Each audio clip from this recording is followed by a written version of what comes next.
Hello, Virgo. Withdrawal creates panic in people who fed on your availability.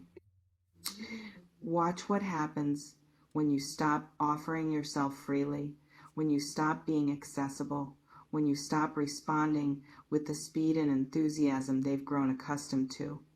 Watch how quickly the narrative shifts from them not noticing you to them desperately trying to recapture your focus. Except that's not what this is actually about, is it?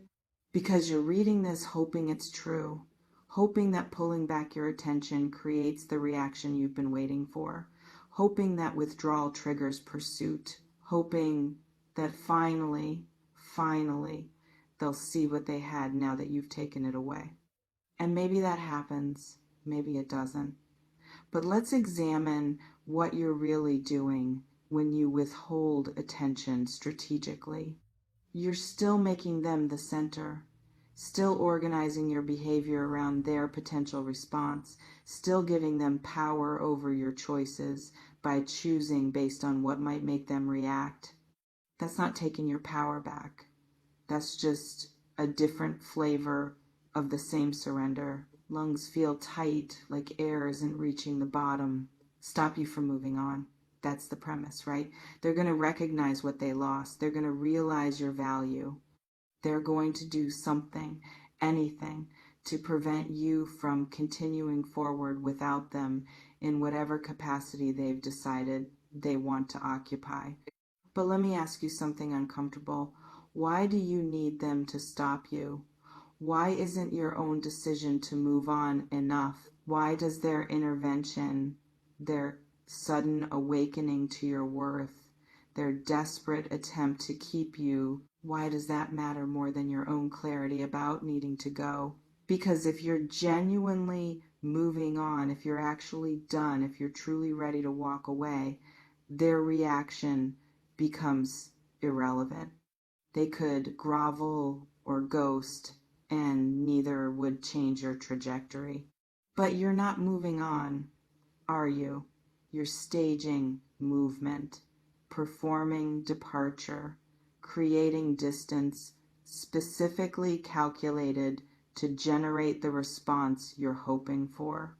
And that performance, that strategic withdrawal, it's exhausting, and it's still attachment, just inverted, hands trembling slightly, and I'm letting them.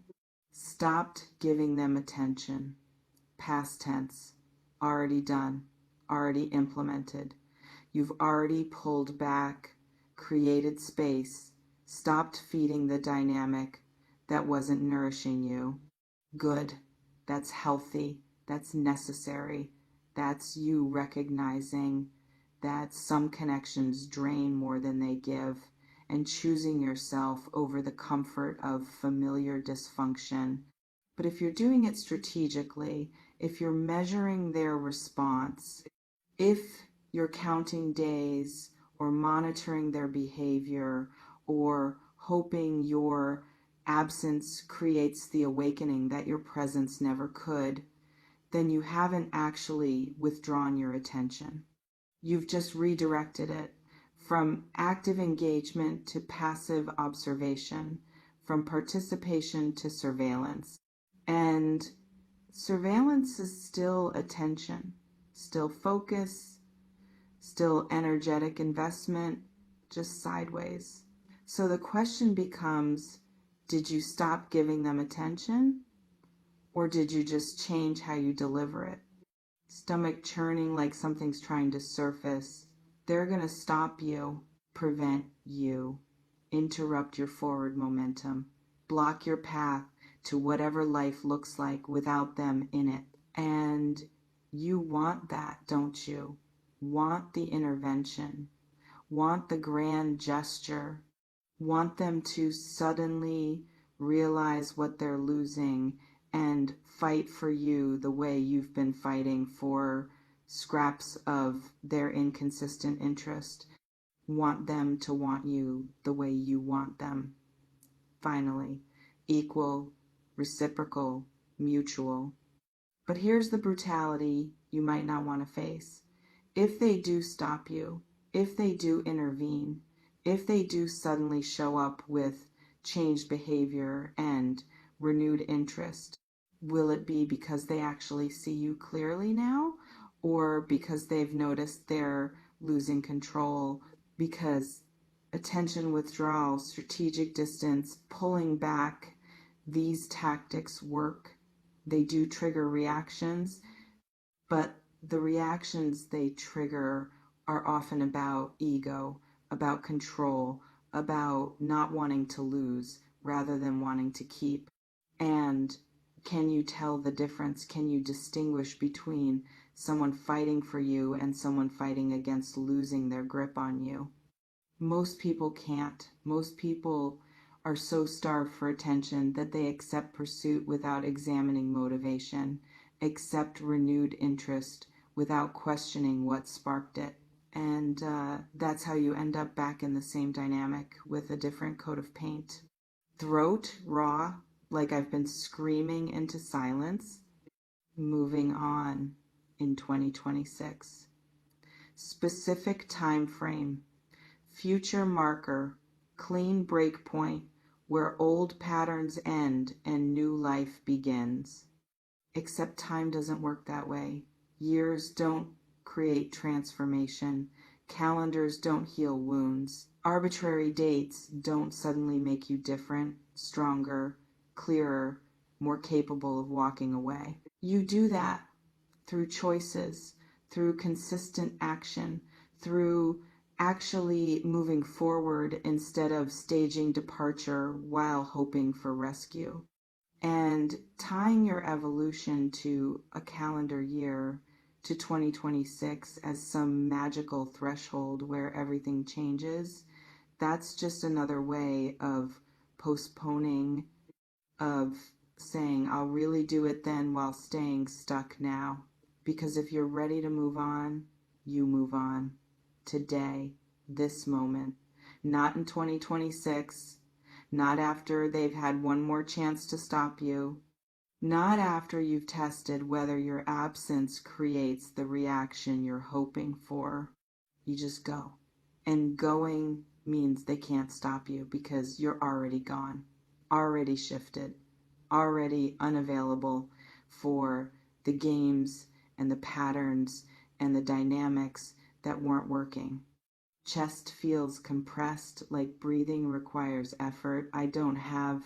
Here's what nobody says about strategic withdrawal, about pulling back attention to create reaction, about hoping that absence makes the heart grow fonder or desperate or whatever cliche you're believing. It might work. They might panic. They might suddenly realize what they're losing and show up differently, might pursue, might grovel, might offer everything you've been wanting. And it still won't satisfy what you're actually seeking, because what you're actually seeking isn't their attention. It's your own self-worth reflected back to you through their behavior. It's external validation of internal value. You haven't validated yourself.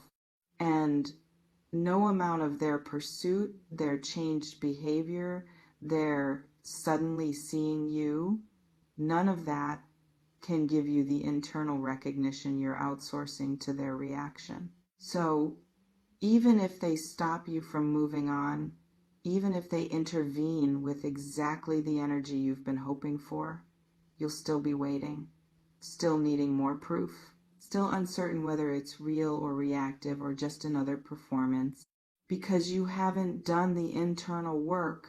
You've just manipulated external circumstances, hoping that changes how you feel about yourself, and it doesn't. It can't. External validation never fills internal voids. Jaw aching from tension I didn't realize I was holding. Stop giving them attention. Let's return to this. Because maybe you did. Maybe you genuinely withdrew. Maybe you recognized the dynamic was unhealthy and you chose yourself and you created distance and you're actually honestly truly moving forward. If that's real, if that's genuine, then their reaction doesn't matter. Their attempt to stop you doesn't matter. Whether they notice or panic or change or stay exactly the same, none of it impacts your trajectory because you're not making choices based on their response. You're making choices based on what's healthy for you, what serves your growth, what honors your worth. And from that place, from genuine withdrawal rather than strategic distance, you're free. They can't stop you because you're not looking back to see if they're chasing. You're not measuring their reaction. You're not hoping for intervention. You're just gone, already rebuilding, already creating, already living the life that doesn't include whatever wasn't working. But if you're reading this hoping it confirms they'll react, they'll pursue, they'll stop you from moving on, then you're not actually moving on. You're still engaged, still attached, still making them the center of your story. And that's okay. That's human. That's where most people get stuck. But at least be honest about it. At least admit you're not withdrawing attention, you're weaponizing it. You're not moving on, you're performing distance while staying hyper aware of their response.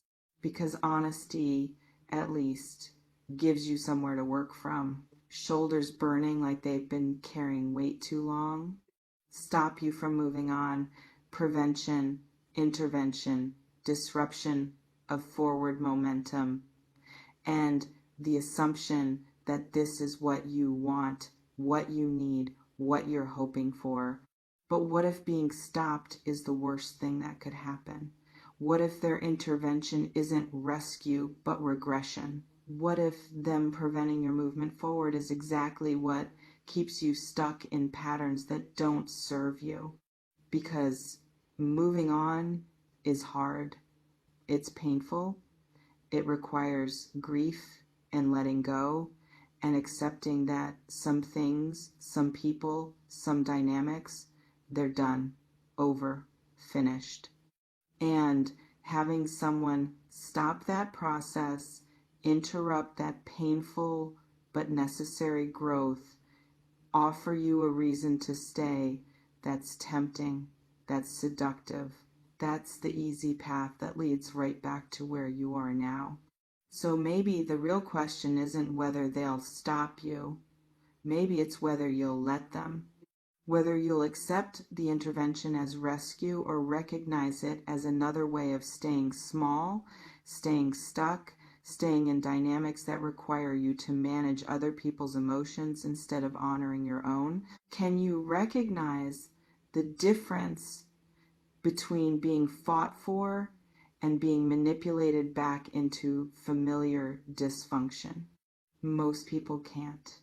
Most people are so desperate for any sign of being wanted that they confuse control for care, confuse possessiveness for love, confuse someone not wanting to lose them with someone actually valuing them.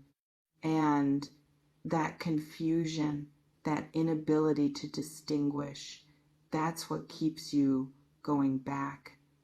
Not their pursuit, your inability to see pursuit for what it actually is.